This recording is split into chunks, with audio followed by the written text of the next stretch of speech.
Bismillahirrahmanirrahim. Rabbi shrah li sadri wa yassir li amri wahlul 'uqdatam min lisani yafqahu qawli. Assalamualaikum warahmatullahi wabarakatuh. Dan detik-detik akhir pekerjaan harus lebih semangat gitu. Insyaallah. Sepeda balik. Assalamualaikum warahmatullahi wabarakatuh.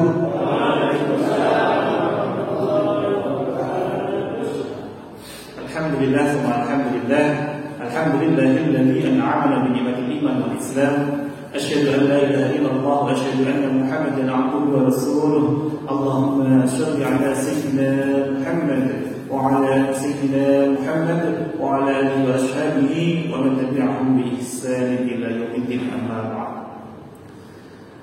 Yang kami hormati segenap jamaah yang hadir di Masjid Agung Kabupaten Pratama Surakarta ini, seluruh staf dari Kabupaten Pratama Surakarta yang hadir di masjid ini, saya doakan semoga senantiasa Allah hadirkan kemuliaan, Allah hadirkan kesehatan, senantiasa Allah hadirkan kebahagiaan, Allah hujamkan rumah tangga kita yang harmonis, anak-anak kita yang salihah, yang dimudahkan dilancarkan seluruh pekerjaannya, serta yang paling utama yakni yang Allah hujamkan kelapangan hati kita yang insya Allah berbanding lurus pula dengan kelapangan rezeki kita. Amin Allahumma amin. Puji syukur senantiasa kita panjatkan kepada Allah Subhanahu wa taala yang mana pada hari ini masih Allah izinkan kita untuk saling bermuajahah, kembali berjumpa bertatap muka, untuk saling bertadabur, untuk senantiasa mengingat semakin dekat dengan Allah Subhanahu wa taala.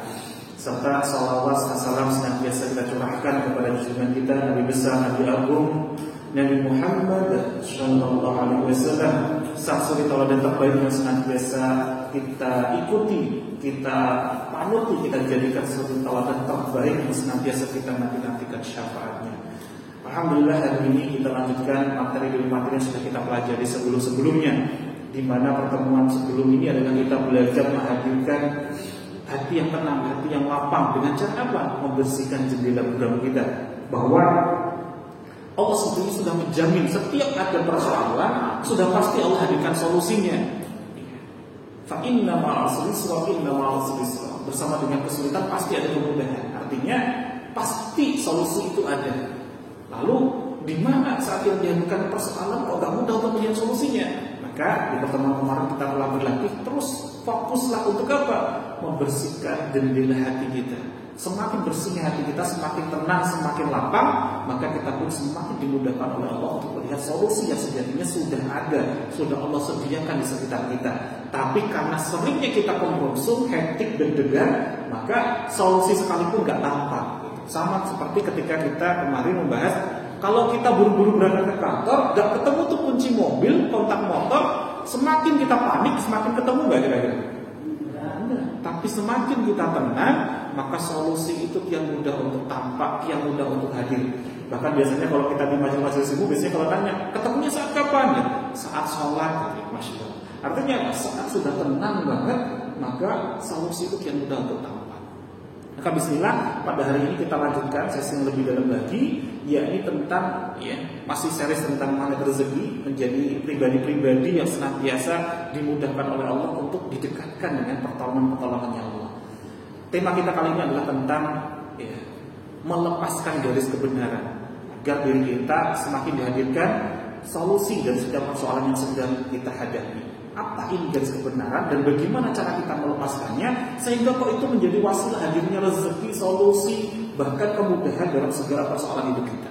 Maka bismillah, kita awali bersama-sama dulu dengan berdoa agar Allah hadirkan kita semakin mudah untuk memahami, semakin pula dimudahkan oleh Allah Subhanahu wa taala untuk mengamalkan, mempraktikkan dalam kehidupan kita sehari-hari. Bismillahirrahmanirrahim. Allahumma inna nas'aluka ilman nafi'an wa rizqan thayyiban wa 'amalan mutaqabbalan. Allahumma a'inna 'ala dzikrika wa syukrika wa husna ibadatik. Ya Allah, ya Rahman, ya Rahim, hadirkanlah kepada kami ilmu yang bermanfaat, rezeki yang baik-baik, rezeki yang terbaik, dan terimalah seluruh amal-amal saleh kami ya Rabb. Jadikanlah kami termasuk orang-orang Kau tolong untuk senantiasa dekat dengan-Mu ya Rabb, senantiasa mudah untuk melihat yang baik-baik saja dari setiap persoalan yang Kau hadirkan ya Rabb, dari setiap ketetapan yang Kau hadirkan, sehingga kami mudah untuk bersyukur. Dan jadikanlah kami termasuk hamba-hamba-Mu yang senantiasa mudah untuk senantiasa memperbaiki amal-amal ibadah kami. Amin Allahumma amin. Insyaallah. Baik, jadi apa ini garis kebenaran ya? Jadi untuk memahami solusi dari setiap persoalan, itu kita harus sadar bahwa segala bentuk persoalan, segala bentuk konflik sekalipun, itu bermula dari adanya satu prinsip dalam hidup kita. Apa itu? Yakni saat diri kita merasa paling benar dan orang lain salah. Saya ulangi lagi. Segala bentuk konflik sejatinya yang hadir dalam kehidupan kita, baik pekerjaan kita, baik rumah tangga kita, baik hubungan kita dengan orang-orang sekitar kita, semuanya bermula dari apa? Kita merasa paling benar dan yang lain adalah salah. Inilah garis kebenaran yang sejatinya hadir dalam hidup kita yang tanpa kita sadari. Pun sebaliknya, solusi itu bermula dari sebaliknya. Saat mulai kita memahami, menyadari bahwa tidak selamanya diri kita itu paling benar, dan bisa jadi orang di luar kita itu adalah yang benar. Maka kita coba gali perlahan-lahan dulu dari sebuah kisah ini, belajar dari sebuah secangkir kisah kopi ini bersama-sama ya.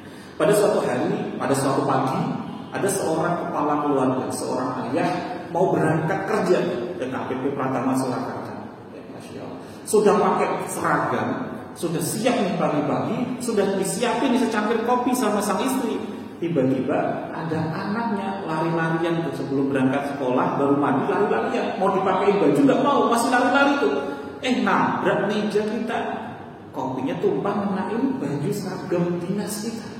Kira-kira apa respon pertama kali sang ayah? Tentu kita akan apa? Kita akan muncul di meluap tuh emosinya, merasa bahwa sang ayah ini adalah benar, yang salah siapa? Yang salah adalah anaknya. Kira-kira kalau anaknya semakin dimarahi, semakin diam, semakin segera pakai baju, atau justru semakin nangis kira-kira? Semakin nangis. Malah justru anaknya gak segera pakai seragam sekolah, masih nangis terus, malah kita semakin gak tepat waktu segera berangkat ke kantor.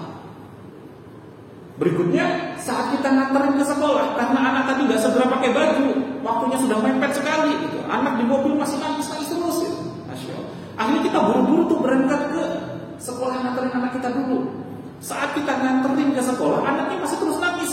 Saat kita turunin pun masih nangis. Pikiran kita tentu gak bisa tenang, karena sudah waktunya mepet banget. Kita buru-buru tuh, ada lampu merah, tetap aja kita karena sakit pikiran kita pengen cepet-cepet. Ternyata kalau orang Jawa nyebutnya dilalah. Kenapa Bapak Ibu? Dilalah gitu ya. Ini bahasa Arab sebenarnya, biiznillah ya, dengan izin Allah. Kalau orang Solo nyebutnya dilalah gitu. Ternyata dilalahnya polisinya lihat, terus kita dikejar, ditilang. Terus kemudian polisinya bilang, "Kenapa Pak? Tadi kok nyerobot lampu merah?" Kita bilang, ya, "Maaf Pak, saya tadi nggak melihat lampu merahnya." Yang benar siapa? Yang merasa benar siapa? Sang ayah. Yang salah siapa? Lampu merahnya yang disalahin. Ya, yang benar siapa? Kita. Kenapa? Karena lampu merahnya tadi nggak kelihatan. Kemudian karena masih ketilang dan udah buru-buru, pasti ada waktu nih yang berjalan terus nih. Akhirnya sampai kantor, ketemu atasan kita, kira-kira ditegur nggak? Ditanya, "Kenapa tadi kau telat?" Kita jawabnya apa? "Tadi ditilang ya Pak. Jadi saya terlambat karena ditilang." Coba tadi kalau nggak ditilang, saya pasti nggak terlambat. Jadi yang salah siapanya? Polisinya salah. Yang benar adalah kita. Sepanjang pekerjaan kita nggak bakal tenang kali itu. Saat pulang kerja pengen istirahat, sampai rumah ternyata istri masih nggak bisa diam. Kenapa? Ternyata anak tadi di sekolah nggak mau diem nangisnya, kemudian diantar pulang sama pihak sekolah. Kira-kira sampai rumah istri akan ngomong apa? Pengennya istirahat, tapi ternyata masih nggak tenang. Coba kita gali lebih dalam lagi. Semua persoalan seharian itu dimulai dari apa? Dari kualitas respon kita yang senantiasa kita merasa paling benar, di luar kita itu adalah yang salah. Coba kalau kita balik, saat anak ya nabrak meja dari, kemudian kopi tumpah, kita bilangnya apa? Ya udah Nek, apa-apa. Kita langsung segera ganti baju. Anaknya nangis atau enggak kira-kira? Dan perubahan itu akan terjadi kondisi seharian kita. Jadi apa penyebab dari semuanya itu? Ya, Masya Allah. Ternyata semua kejadian ketidakbaikan yang menimpa kita itu gak jauh-jauh. Dimulai dari mana? Dari diri kita yang senantiasa merasa benar. Padahal Allah Subhanahu wa taala berfirman dalam Quran surah An-Nisa ayat 79. Ma asabaka min hasanatin famin Allah wa ma asabaka min sayyi'atin famin nafsik. Adapun segala bentuk kebaikan datangnya dari sisi Allah, dan adapun segala bentuk ketidakbaikan datangnya dari dirimu sendiri. Karena apa? Karena kita nggak bisa mengendalikan respon kita. Jadi seluruh persoalan hidup itu dimulai dari apa? Saya benar, yang lain salah. Dan ternyata semua solusi justru dibalik. Saat kapan? Saat diri kita mulai kuat dan berani dengan gagah untuk mengakui saya yang salah dan yang lain benar. Maka kenapa kita harus berlatih untuk mengaku salah? Kita baru pakai landasan, ya Masya Allah. Segala sesuatu di luar diri kita itu adalah skenario Allah. Saya ulangi lagi. Jika dalam Al-Quran saja dinaskan, daun yang jatuh saja nggak ada yang kebetulan. Maka artinya segala sesuatu kejadian yang menimpa kita itu kan di luar kendali kita. Kalau Allah gak izinkan bakalan terjadi kepada kita gak? Misalkan ada 270 juta jiwa manusia di Indonesia pengen dolimin kita. Kalau Allah gak izinkan bakalan kena gak? Terjadi gak? Gak mungkin, gak bakalan terjadi. Tapi mengapa? Kok ada customer yang gak enak, kok ada atasan yang nabur, kok ada anak yang sikapnya gitu, kok ada pasangan kita yang seperti itu. Kalau Allah gak izinkan pasti gak terjadi. Tapi kenapa kalau itu terjadi kepada kita? Ini harus kita garis bawahi dengan ilmu hakikat. Apa itu? Bahwa segala sesuatu di luar kendali kita. Kalau Allah gak izinkan pasti gak bakalan terjadi. Artinya di luar kendali kita itu adalah skenario Allah yang sudah pasti. Ya Allah sudah izinkan, pasti ada satu hikmah kenapa kok Allah izinkan kepada kita. Dan itu sifatnya kalau dari Allah itu al-haq, Allah itu maha benar. Tapi kalau yang dari diri kita, yang dari dalam diri kita, itu tentu masih bercampur dengan hawa nafsu kita, maka belum tentu itu benar. Dan ini akan kita gali lebih dalam lagi, ya. Contoh nih, saat omset gak tercapai, target gak tercapai. Saya dulu saat masih menjadi operation manager perusahaan retail farmasi, suruh achievement harus 98% dari 2T. Ketika target gak tercapai, para manajer saya panggil. Ini kenapa kok gak bisa achieve? Yang saya marahin siapa? Tim saya. Saya merasa bahwa saya ini benar, tim saya yang salah. Semakin saya marahin, besoknya lagi semakin achieve gak kira-kira? Mereka semakin ilfil dengan saya. Ini kok ketua malah kayak gini? Ini kok ya seorang pimpinan kok malah seperti ini? Harusnya kita malah justru diajarin kalau gak achieve gitu. Maka mulai saat saya kenal ilmu ini saya ganti dong. Ketika omset belum tercapai, saya yang salah. Karena selama ini saya belum mentransfer ilmunya. Karena selama ini saya belum membimbingnya dengan baik. Karena selama ini saya belum benar-benar memperhatikannya. Maka kalau seperti itu, sikap tim di bawah akan berubah drastis. Mereka malah justru akan mati-matian membela kita. Tapi ketika kita pasang tadi, saya benar yang lain salah, timnya juga salah, maka Masya Allah, justru persoalan semakin dahsyat. Lalu, ya Masya Allah, apa sejatinya belum tepat dalam diri kita sehingga persoalan ini hadir?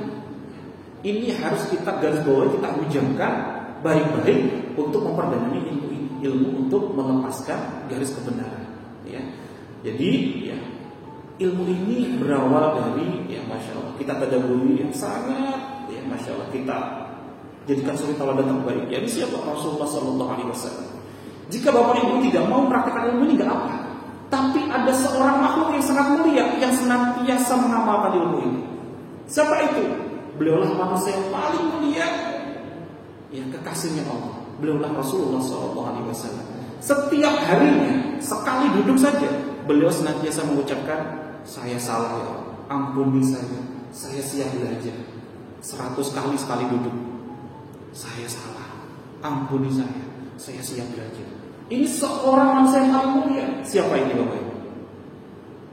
Siapa nih yang ngucapin ini setiap harinya? Sekali duduk, saya salah ya Allah, ampuni saya siap belajar. Bahkan saat dia diludahi oleh orang, dilempar batu sekalipun, dia nggak marahin yang sekitarnya, nggak nyalain yang lempar, tapi malah justru bilang, saya yang salah, ampuni saya siap belajar. Siapa itu? Sinten Bapak Ibu? Rasulullah. Beliau mengucapkan apa? Astaghfirullahaladzim. Selama ini kita benar mengucapkan astagfirullah, tapi jari tunjuk kita itu nunjuk orang lain. Ada anak pecahin gelas, kita bilangnya apa? Astagfirullah. Yang disalahin siapa? Padahal maknanya astagfirullah itu apa? Saya salah, ampuni saya ya Allah, saya siap belajar. Ya salah siapa? Kita. Tapi kalau ada anak pecahin gelas, ada tim kita yang tiba-tiba melakukan satu kesalahan saja di pekerjaan kita bilangnya apa? Astagfirullah. Tapi marahnya ke siapa? Yang kita salahin siapa? Masya Allah. Jadi Rasulullah saja memberikan contoh. Saat diludahi, dilempari batu, bahkan sampai kaki berdarah sekalipun, dilempari oleh Masya Allah, dari Bani Taif. Malaikat gunung datang bersama malaikat Jibril. Beliau mengatakan, wahai Rasulullah, jika engkau berkenan, saya akan timpakan seluruh Bani Taif, saya binasakan, saya himpit dengan 2 gunung ini. Tapi apa jawabnya Rasulullah? Tidak. Kalau Allah gak izinkan, gak mungkin itu terjadi. Tapi mengapa kalau Allah izinkan batu itu mengenai saya? Kalau Allah gak izinkan, mungkin ada angin, mungkin ada burung yang najis. Tapi kenapa kok mengenai Rasulullah? Pasti ada maksud yang Allah hadirkan. Malah justru jangan dibinasakan. Tapi saya doakan, semoga di dalam rahim-rahim orang yang melempari batu saya, nanti akan lahir para penerus pejuang agama Allah. Ini Rasulullah. Jadi kenapa Rasulullah senantiasa mengaku salah? Padahal beliau itu maksum, beliau itu terjaga dari kesalahan. Karena semaksum-maksumnya Rasulullah, semaksum-maksumnya manusia, dia bukan Allah. Sedangkan Allah itu apa? Al-Haq, Allah itu benar. Maka segala qada-qadarnya Allah, ketentuan ketetapannya Allah sudah pasti itu yang benar. Nah, sementara kita ini apakah lebih mulia daripada Rasulullah? Tentu belum. Tapi kita seringnya apa? Mengaku bahwa diri kita itu paling benar, merasa diri kita itu paling baik daripada yang lain, dan inilah disebut dengan namanya ananiyah, penonjolan diri, disebut dengan namanya perisai rezeki yang menghalangi rezeki mengalir kepada kita. Nah, sejarah ilmu garis kebenaran ini adalah kita belajar kepada 2 makhluk yang pertama kali melakukan dosa. Siapa itu? Yang pertama Nabi Adam alaihissalam, yang kedua adalah iblis. Saat Nabi Adam diciptakan, iblis diminta untuk bersujud kepada Nabi Adam. Apa yang dilakukan oleh iblis? Beliau justru merasa dirinya paling benar. Ya Allah, saya ini 10.000 tahun lebih dulu beribadah kepadamu. Kalau di total amal saya lebih mulia nih, lebih baik daripada Adam. Tapi mengapa saya harus bersujud kepada Nabi Adam? Ini iblis memasang garis kebenaran, merasa dirinya paling benar, yang lain salah. Lalu apa yang terjadi kira-kira? Dinaskan selama-lamanya iblis tidak akan menyentuh surga. Tapi di sisi lain ada Nabi Adam alaihissalam.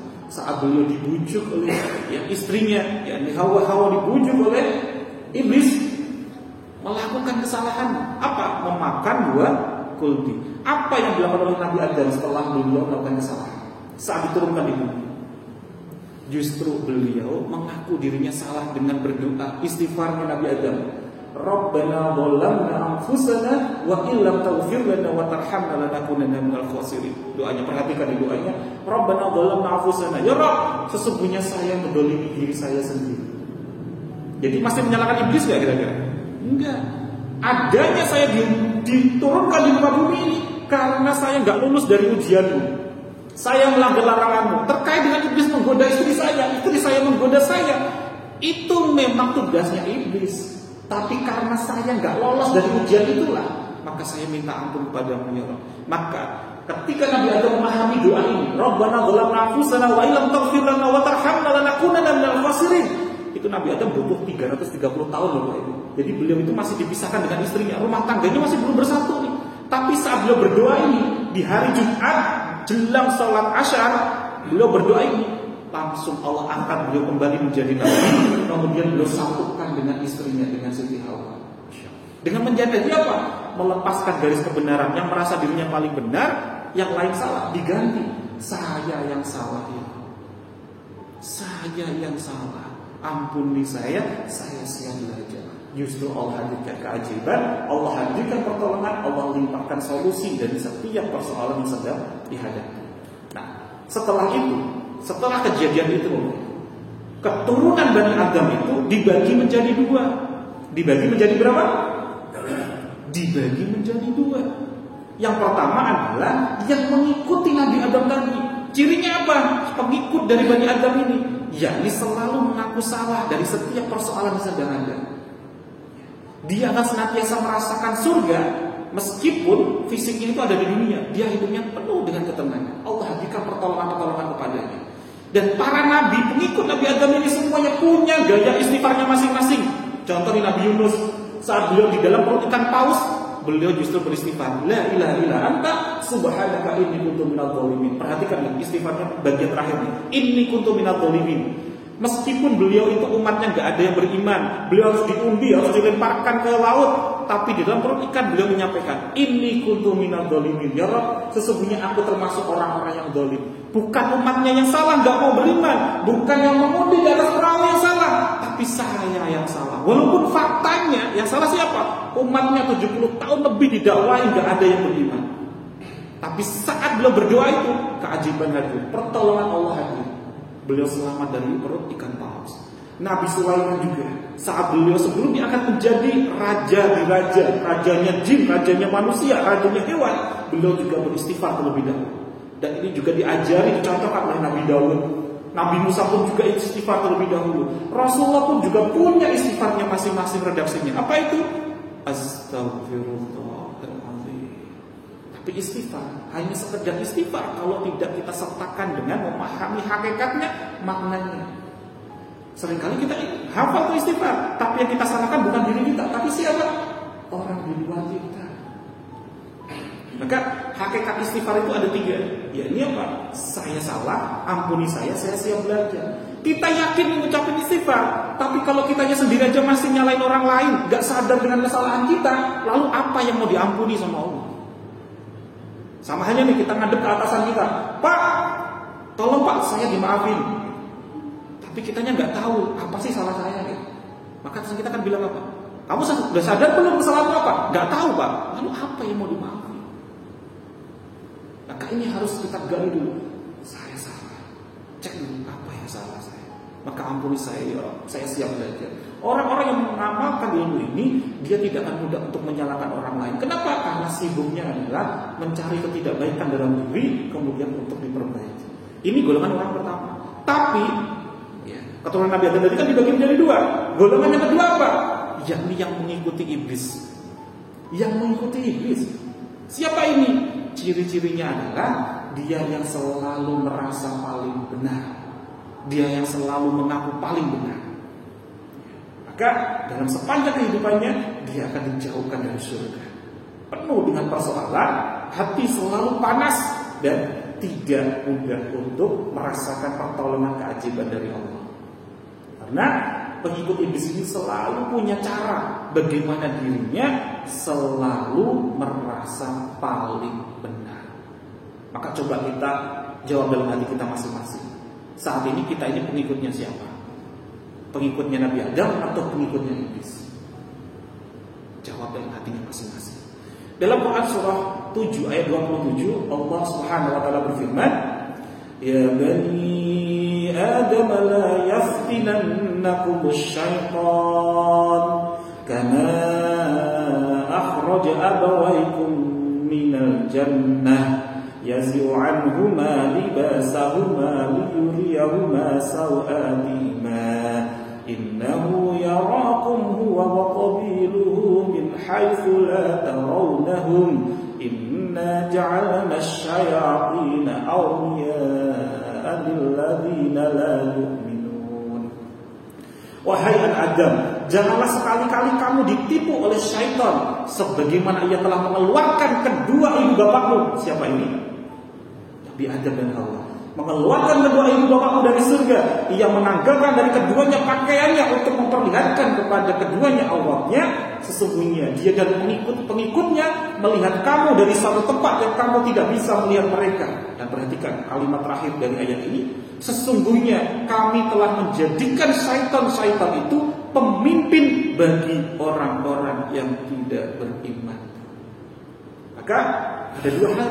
Satu yang mengikuti syaitan, mengikuti pasukannya iblis. Yang satu mengikuti Nabi Adam. Maka kalau kita ingin menjadi hamba-hamba yang diselamatkan oleh Allah, mendapatkan pertolongannya Allah, maka kita harus mengikuti Nabi Adam. Dengan cara apa? Senantiasa memperbanyak diri kita, melepaskan garis kebenaran, merasa diri kita paling benar, yang lain adalah salah. Kita ganti, saya salah ya Allah, ampuni saya siap belajar. Dan inilah hakikatnya dari istighfar. Contohnya mudahnya gini Bapak Ibu. Kalau kita tulis nih, saya tulis di depan saya tulis di lantai angka 9. Kira-kira dari Bapak Ibu dari sana lihatnya angka berapa? Dan saya paksa, salah itu kalau enggak. Kan saya tulisnya 9 dan Bapak Ibu tetap katanya berapa? Enggak bisa, pengadilan Pak. Kira-kira selesai enggak persoalannya? Dan ini yang sering kali dalam rumah tangga kita, dalam pekerjaan kita. Padahal kalau kita mau menerima dulu orang lain, kok bisa 6 ya? Saya datang dulu ke tempat Bapak Ibu. Pun setelah tahu, oh iya 6. Berikutnya Bapak Ibu saya ajak. Ini ternyata 9. Dan ternyata sama-sama benar. Tapi kalau kita merasa diri kita paling benar, gak ketemu untuk persoalan. Gak ketemu untuk solusinya. Yang termasuk terkait dengan target kita, achievement kita, ya, Masya Allah, KPI kita, dan lain sebagainya. Ya. Saya juga diamani untuk mengisi ya, konseling di Lapas 2A Boyolali. Di sana mayoritas apa? Case-nya narkoba, pengambilan yang bukan haknya, ngambil itu mereka semuanya candu semua itu, ya. Yang ketiga adalah pelecehan seksual, semuanya candu itu semua. Ketika saya nanya, hampir semuanya kalau kita tanya, kenapa kok kemarin melakukan itu dan kesini sudah berapa kali? Rata-rata sudah berkali-kali itu. Kenapa kok melakukannya? Jawabannya apa tuh? Yang narkoba dulu deh. Jawabannya, bukan salah saya Pak. Saya ini adalah keluarga yang memang, Masya Allah, orang tua saya gak perhatian sama saya. Maka saya cari kasih sayang itu di luar sana. Dan ini salah satu solusinya. Maka yang salah siapa Pak? Yang disalahin siapa? Orang lain. Pasang garis kebenaran lagi. Ngambil barang orang lain juga sama. Pak, saya itu sejatinya juga gak butuh Pak. Saya sudah tobat.